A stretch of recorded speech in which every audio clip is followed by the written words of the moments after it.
I thought I lost it, and my heart just dropped. I don't want you to go through this too. So let me share with you how I almost lost my grandfather's ring and the two simple hacks, one $5 and one $10, that I now use to keep my ring safe and secure during seasonal or fluctuations in my finger size. Hello, I'm Cynthia Renee, and I've spent decades reading the riddles of the rocks, searching for gemstones as a geologist, curating collections of world-class gemstones, and winning several of what's considered the Oscars of the jewelry design world.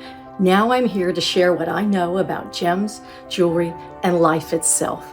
If you enjoy these insights, you want to find us again, remember to subscribe and hit like.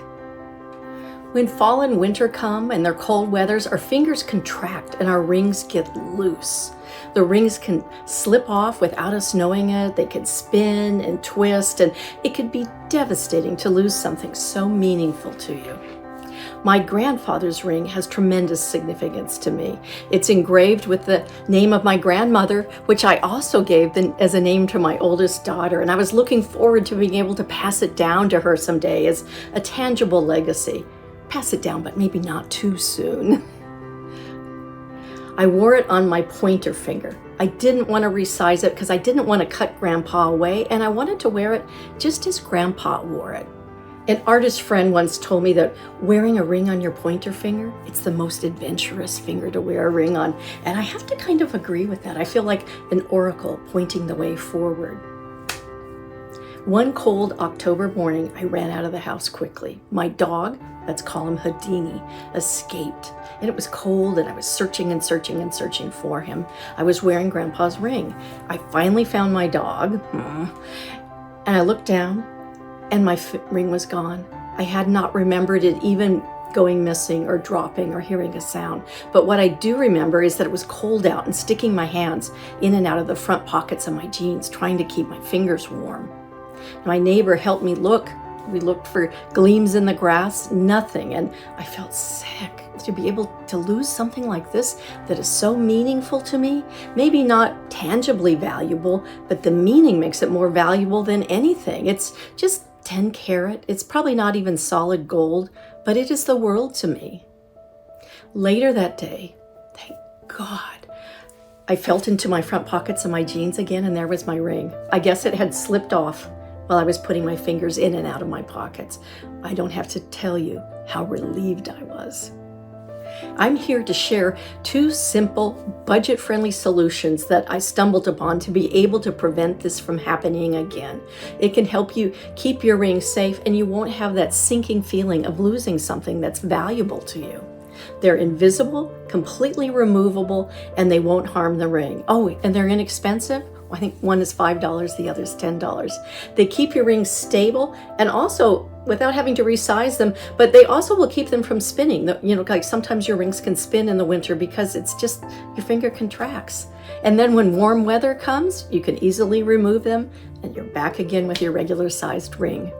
The first invisible temporary ring sizer, I call it the invisible coiled ring sizer. It's like a telephone coil. They're plastic. There's a series of two in the package. One is for a wider band, one is for more narrow. These are the best ones to use for just the regular sized rings with the Shanks. My rings tend to be kind of big, and I'm going to show you another solution for those, but you see they spring, and you start adhering them around the ring, stretching them, till you finally, it takes up space and you snip the ends.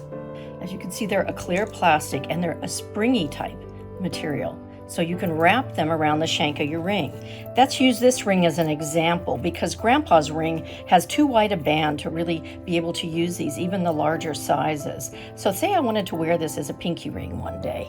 What I would do is I start by, I don't start at the very end of the tail because then you have nothing to hook with. So do that. And you just wrap it around. I have the most success if I stretch it out, wrap it, use my finger to hold it, put it through the ring.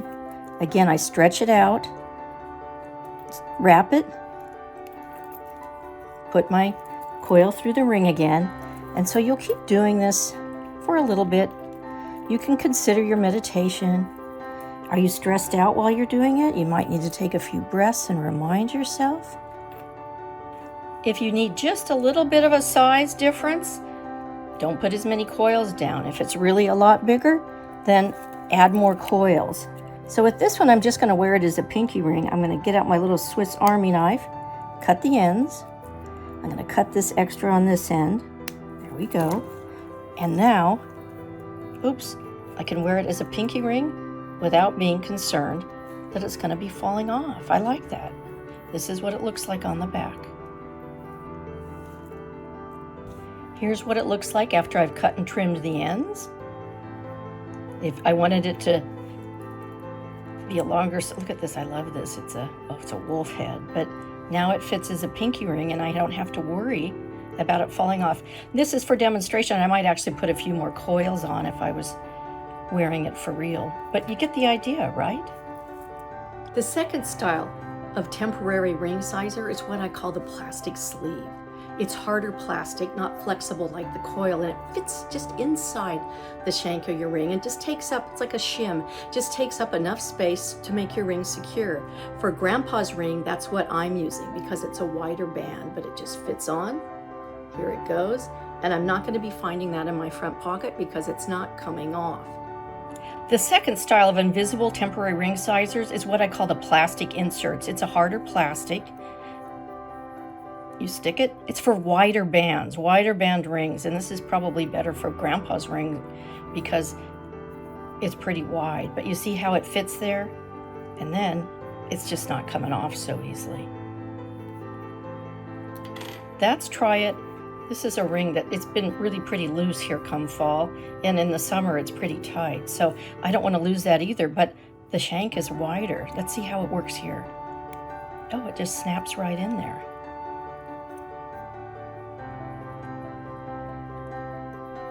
Voila. Oh, I like that actually. Keeps it from slipping and it comes easily off. Oh, I like that.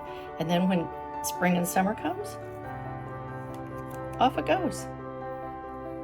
Whatever style you use, whether you have a wider band ring or a more narrow shanked ring and you use the coil, both of these techniques are quick and very effective for colder months and easy to remove once the summer and spring months come and your fingers go back to normal.